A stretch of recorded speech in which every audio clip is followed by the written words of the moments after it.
Whoa, dude, you're back. What? Dude, seriously, where the hell have you been? Dude, I had some personal stuff that I was dealing with. Oh, it's cool, dude. No big deal. Just sat here, waiting. No biggie. What do you mean you sat here waiting? Just sat here like waiting. for 2 weeks? Yeah, dude, what's the problem? Dude, what did you even do? Just thought, dude. Reminisced. Reflected on my own thoughts, my guy. Wow, majestic.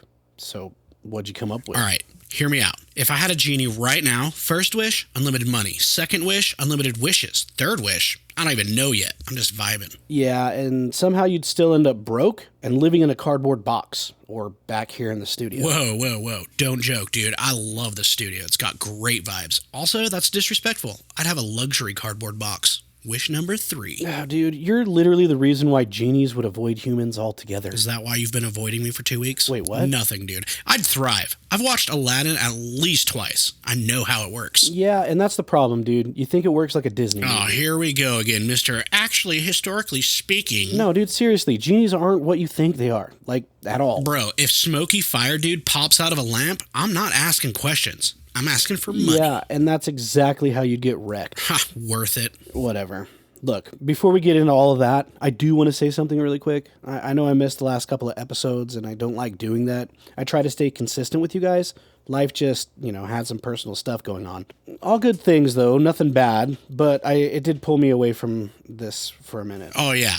Personal stuff. Translation? He got abducted by a genie and used all 3 wishes already. That's not what happened.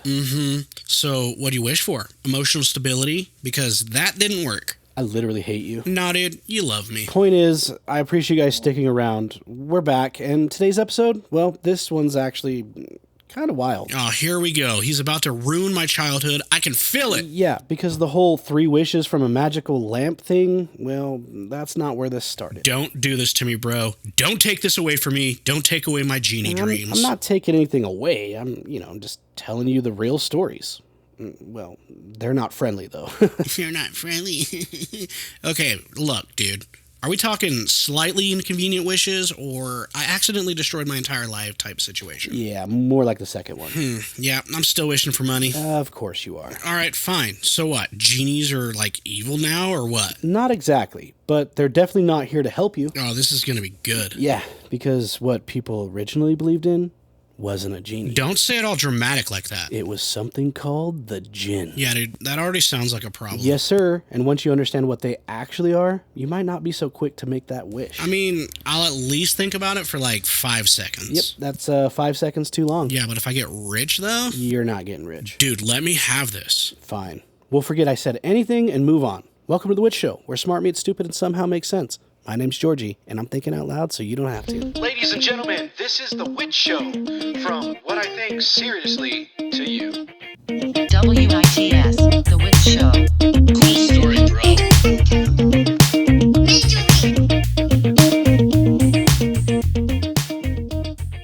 bro. Ladies and gentlemen, thank you so much for joining me back here on The Witch Show. I know it's been a minute, and I do apologize for that. Thank you for returning. Thank you for listening.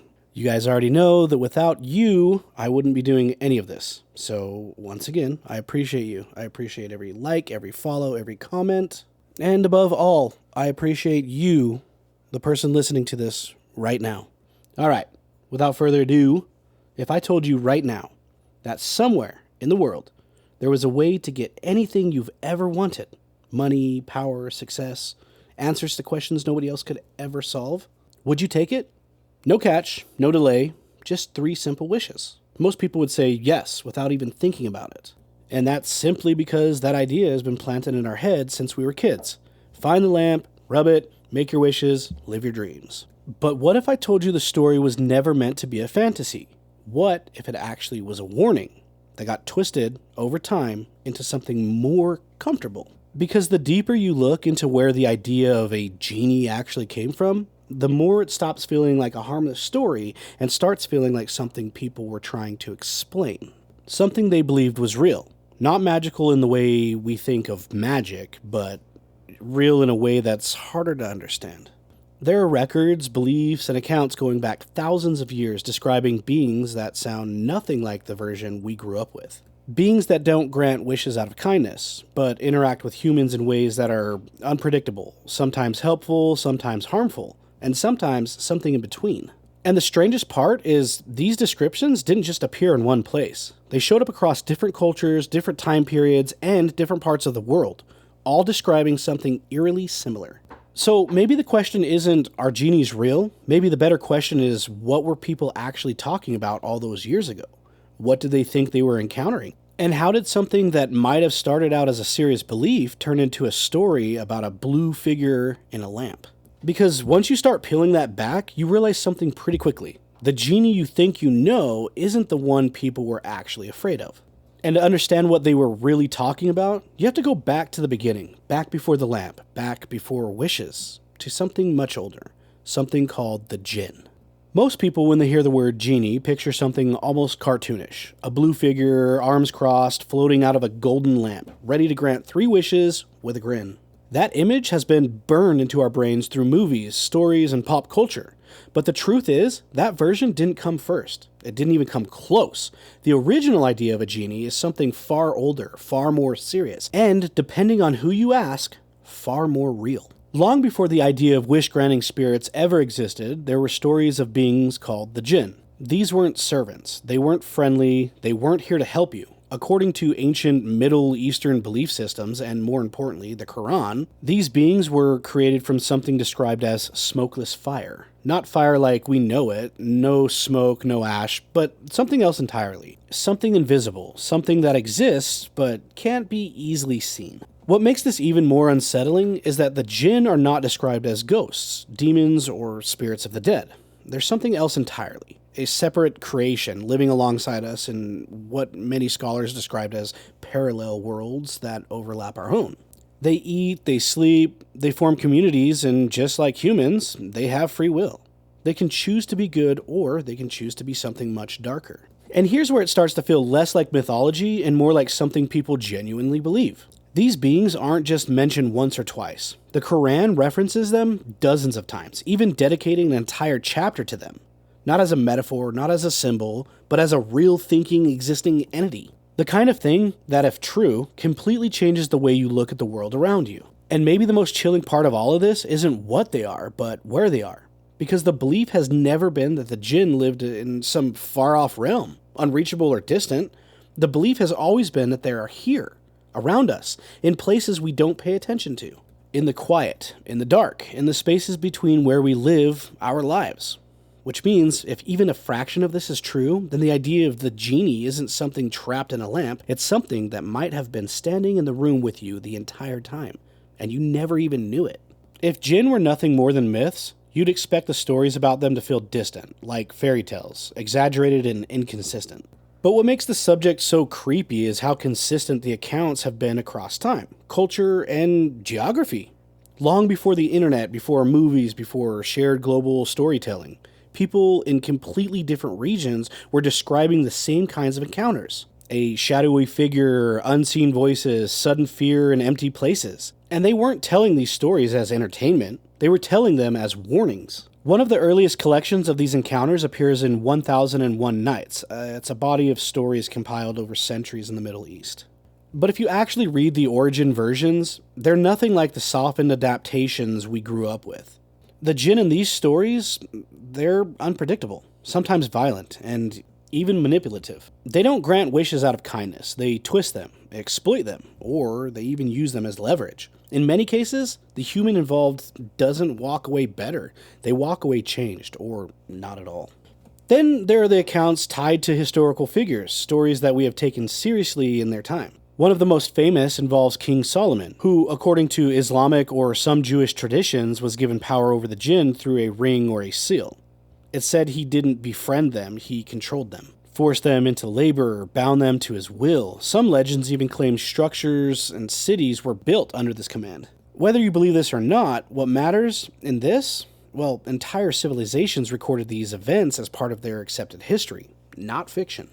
And it doesn't stop in ancient world. Even in more recent times, there are documented cases, especially in part of the Middle East, North Africa, and South Asia, where people claim to have encountered jinn directly. These are reports of individuals speaking in voices not their own, displaying knowledge they shouldn't have, or reacting violently to certain prayers or resuscitations. In some regions, these cases are treated not as mental illness first, but as possible possessions, with religious figures being brought in before doctors. And maybe the most eerie part of all of this is when you start digging through forums or interviews and first-hand accounts online, you'll find that people today, right now, swearing they've experienced something they can't explain. Not all of them sound crazy. Not all of them are looking for attention. Some are actually calm, detailed, almost reluctant to even talk about it. And when you hear enough of these stories, all echoing the same themes, you start to wonder if this isn't just folklore being passed down. Maybe it's something that's, well, still happening, just quieter than before. If jinn are real, or even if they're just something people believed in for thousands of years, then the next obvious question is, where are they? Because unlike ghosts or spirits that are often tied to death, jinn were never believed to be bound to graves or haunted houses in the traditional sense. The belief has always been much more unsettling than that. They don't belong to the dead. They exist alongside the living, and according to countless accounts, they tend to gather in places most people naturally avoid. Across Middle Eastern and Islamic traditions, there are very specific environments that are repeatedly associated with the jinn activity. Deserts are one of the biggest, vast, empty landscapes where sound travels strangely, and the line between reality and illusion can blur. I mean, we've always heard about these mirages. Anyway, travelers for centuries have described hearing voices carried across the dunes, seeing figures in the distance that vanish as they approach, or feeling like they're being followed when no one is there. In these places, isolation isn't just physical, it's psychological, and that's exactly where these stories thrive. But it's not just deserts. One of the most consistent and honestly unsettling beliefs is that the jinn are drawn to abandoned places, buildings left to decay, rooms that haven't been entered in years, spaces where silence settles and, feels like nothing's quite right. There's a reoccurring idea that when humans leave a place behind, something else moves in, not to haunt it, or in the dramatic sense, of course, but to occupy it, to exist there unnoticed until someone wanders in who doesn't belong. And then there's one location that shows up again and again in traditional teachings, and it catches a lot of people off guard. Yeah, that's right.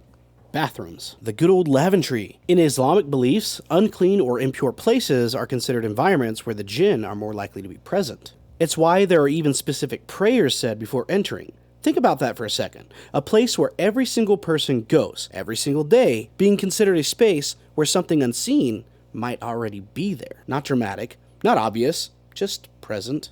And maybe that's the pattern that ties all of this together. It's not about dramatic encounters or glowing figures jumping out of the dark. It's about subtlety, quiet places, overlooked spaces, moments where you're alone and your guard is down. Because if these stories are to be believed, jinn don't need grand entrances. They don't need to announce themselves. They exist in the background, in silence, in places you don't think twice about. Which raises the question that's hard to shake once it settles in. How many times have you been somewhere that you felt just slightly off and brushed it off as nothing? And I don't know about you, but I personally like to be alone in the bathrooms. I don't like feeling like I'm being watched, so I find that one just a little bit hard to believe. However, it is really unsettling when you think maybe something's watching me, and when you really think about it, what if something is there? What if something is there watching? I mean, please don't watch me while I wipe my tukish, okay? That's a little weird. That's actually a lot of weird. You're freaking me out, man. And that might be the first wish that I'd make is please stop watching me while I'm using the bathroom. It's freaking weird, man. Talk about vulnerable. I mean, I guess that's probably when you catch me the most vulnerable. Is when I'm on the pot. You know what I mean? So most encounters, at least the ones that people are willing to talk about, don't start with something dramatic. There's no sudden apparition, no loud crash, no clear entity standing in front of you. It's usually beings with something small, easy to dismiss. A feeling that creeps in and out, basically out of nowhere. The sense that you're being watched, even when you know you're alone, like the bathroom. And almost every account, no matter where it comes from, seems to start the same way, with the quiet, unshakable awareness that something isn't right. People describe hearing their names being called when no one is there. It's not loud or aggressive, but it's just enough to make you turn your head. Others talk about objects being slightly out of place, or doors that were closed suddenly being opened. There's even stories of footsteps in empty hallways, or the sound of movement just outside of view. And the strange part is, most of these people don't just jump straight to something supernatural. They try to explain it. They try to rationalize it, at least until the moments start stacking up and then the explanations stop making any sense. Then there's something that shows up across cultures, religions, and even modern sleep studies.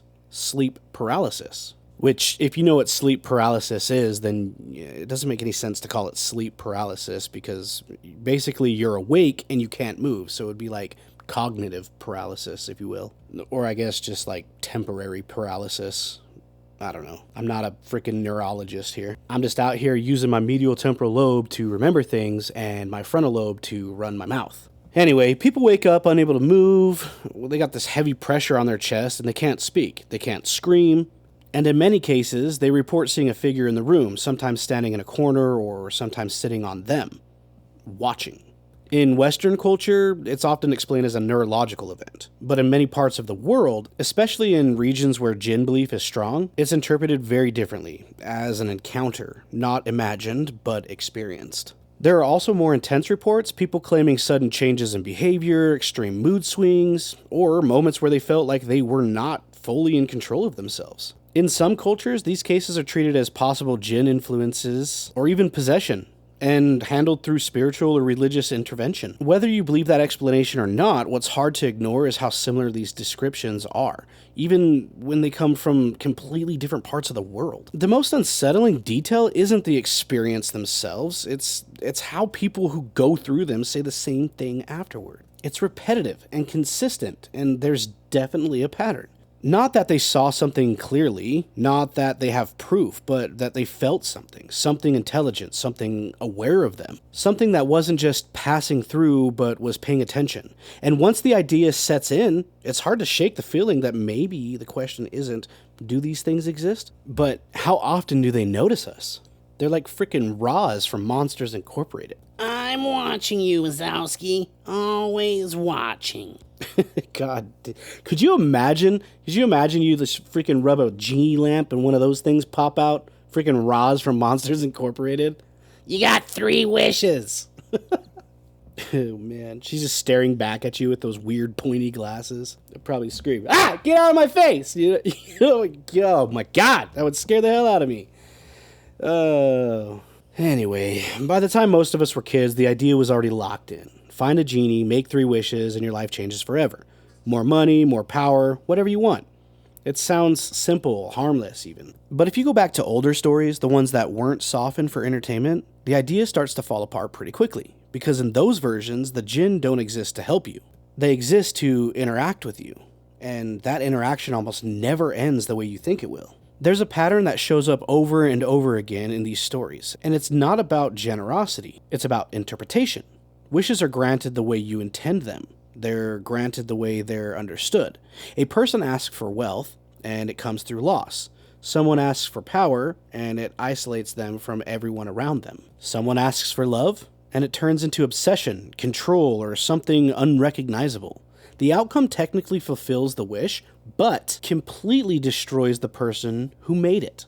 And when you start looking at it through that lens, it stops feeling like magic and starts feeling a lot more like a game you were never meant to win. Because if these beings are as old as the stories claim, if they've been interacting with humans for thousands of years, then you're not dealing with something that can be outsmarted with clever wording. You're dealing with something that understood human desire better than you do. Every loophole you think you found, it's already been used before. I mean, we're talking about something that has experience on top of experience on top of experience. You'd have to be pretty clever. You'd have to be smarter than everybody they've already dealt with. And when you really think about it, that's probably a ton of people. Because, I mean, like I said, thousands of years, they've been dealing with this for a very long time. Some interpretations go even further, suggesting that the wish itself isn't the point at all, it's the choice. The moment you decide to ask for something, you're stepping into an agreement you don't fully understand. You're giving something permission to shape your outcome. And whether the outcome is good, bad, or somewhere in between, it's no longer entirely yours. That's why, in many traditional beliefs, interacting with the jinn at all, especially to ask for something, is considered dangerous. Maybe that's why the older stories don't end up with people becoming rich or powerful. They end with warnings, with regret. They end with consequences that linger long after the encounter is over, because if there's one idea that seems to echo across all of them, it's this. Whatever you think you're gaining in that moment, you probably don't yet understand what it's gonna cost you. So after everything, the history, the accounts, the patterns, it leads to one final question. Not whether jinn exist, not whether the stories are true, but something much more personal than that. If you ever find yourself in a situation where you genuinely believe you weren't alone, what would you actually do? Because according to the tradition that takes this one seriously, that moment isn't hypothetical. It's something people believe can and does happen. And when it does, how you respond matters more than anything else. The first thing that comes up again and again is this: don't engage. Not out of fear, but out of caution. The idea isn't that every jinn is hostile, but that you don't know what you're dealing with. Speaking to it, acknowledging it, or even reacting emotionally is often believed to open up doors further. And many accounts suggest that once interaction begins, it doesn't always end the way that you want it to. So the safest move, according to these beliefs, is simple. Remove yourself from the situation as calmly and quickly as possible. And then, of course, don't ask for anything, not out loud, not in your head, and not as a joke either, because in many traditions, intentions matter just as much as words. Even entertaining the idea of a wish is seen as stepping into a kind of agreement. And that agreement isn't something that you control. It's not a transaction you understand. It's something you're walking into blind. And once you've done that, there may not be a clean way back out. So maybe, I don't know, at the end of all of this, it doesn't come down to proving whether jinn are real or not. Maybe it comes down to why the stories have survived for so long. Ones that are unchanged in the ways that matter. Different cultures, different times, different people, they all describe something just outside of our own understanding. Not always seen, not always heard, but often felt. And whether that's something psychological or something spiritual or something we just don't have any explanation for yet, it's hard to ignore the consistency in all of it. The idea of a genie was never really about wishes. It was about interaction, about the possibility that we're not as alone as we think we are. That there might be things moving through the same space as we do, existing just outside of what we can perceive, watching, waiting, or maybe just living their own existence without ever needing to reveal themselves. And if that's true, then the stories weren't meant to entertain us. They were meant to prepare us. So the next time you hear something you can't explain, or feel something that you can't quite shake, maybe don't rush to dismiss it. Maybe just take a second, look around, and ask yourself one simple question. What if? As always, this is The Witch Show. My name's Georgie, and I'm always thinking out loud so that you don't have to. Ladies and gentlemen, this is The Witch Show from What I Think Seriously to You. WITS, The Witch Show. Cool story, bro.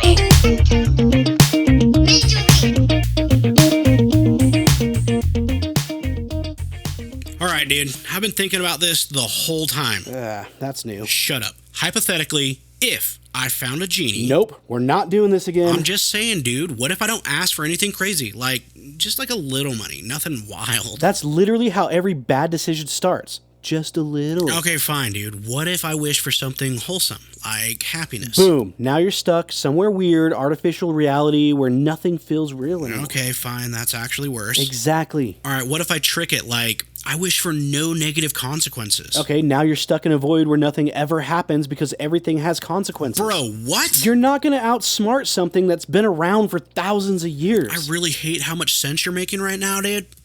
Okay, new plan. I don't wish for anything, I just hang out with it, vibe, maybe play some cards. Yeah, you and the supernatural entity just kicking back playing Uno. That sounds safe. I'm just saying, dude, maybe they're misunderstood. Or maybe you're about to get Uno reversed into another dimension. Yeah, but I'd still win, though. Nah, you wouldn't. All right, fine. No wishes, no hanging out. I see a genie, I'm out. Congratulations, you made your first smart decision. Growth, my guy. Freaking growth. Yeah, barely. But, like, if it offered me money first... Yeah, don't. I'm just saying, dude. It'd be rude not to consider it. Do not. I mean, I could at least hear it out. You are exactly the guy disappearing in every single story. Yeah, but I'd disappear rich, dude. You disappear. All right. No wishes. Thank you. Probably. I'm done. Okay, cool. So, more of the story, if you see a genie, Leave. Don't talk to it. Don't ask for anything. Definitely don't be me. Especially don't be you. All right, dude. That's fair. Yeah. Hey, Jarvis. Oh, no. If a genie shows up while the song's playing,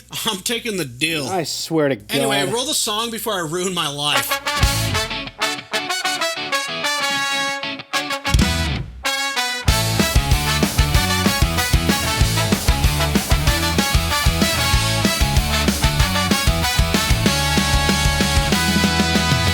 Found it buried in the back of a shelf. Dust on the lid like it was hiding itself. Didn't think twice, yeah, I cracked it open. Little bit of smoke and I started choking. Voice said, kid, I could give you the world. Funny how it sounded a little rehearsed. Should've walked out, should've left it alone. But I've never been good at just going home. It said just one, just say what you need. Yeah, I should've known better than greed. 3 wishes, 1 mistake. Now I got everything I never should've chased. Big dreams, but the price got paid. Now I'm stuck in a life that I didn't make. Hands up, but it's too damn late. Every word that I said got twisted in place. 3 wishes, now I can't escape. Yeah, I got what I want, but I lost my way. I said make me rich, now the money's insane. But I lost every friend and I can't explain. Got a big house sitting empty at night, every light on, but it don't feel right. Say give me love, now she won't let go. Every second, every breath, every move I know.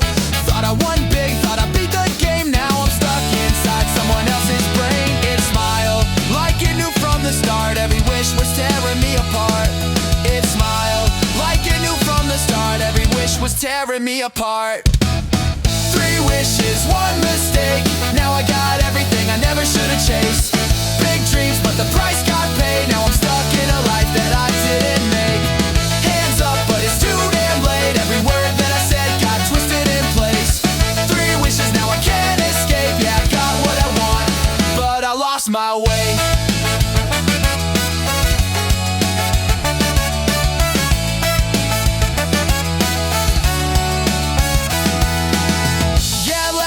Tried to run, said kid you already said what's done. No rewind, no take backs now. You made the deal, you're living it out.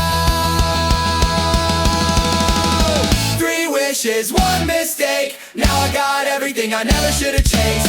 Big dreams, but the price got paid. Now I'm stuck in a life that I didn't make. Hands up, yeah, it's too damn late. Every word that I said got twisted in place. 3 wishes, now I can't escape. Yeah, I got what I want, but I lost my way. Should've walked away, but I had to play.